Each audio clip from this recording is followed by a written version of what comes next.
স্ত্রীকে ভালোবাসুন। পয়েন্ট ১, স্ত্রী হচ্ছে আদরের জিনিস। তাকে গালি দেবেন না, তাকে খারাপ বলবেন না, কখনো বলতে যাবেন না তুমি দেখতে কালো, ঠোঁটটা বেশি মোটা, শারীরিক গঠন নিয়ে খোঁটা দিবেন না।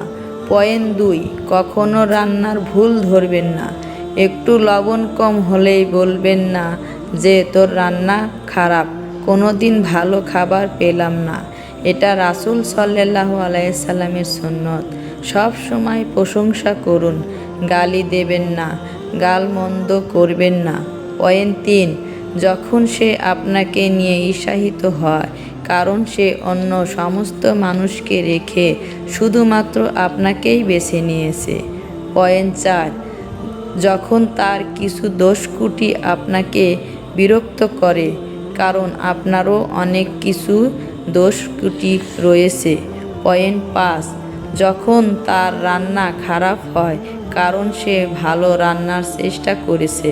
পয়েন্ট ৬, তোমাদের মধ্যে ওই ব্যক্তি সবচেয়ে উত্তম যে তার স্ত্রীর কাছে উত্তম।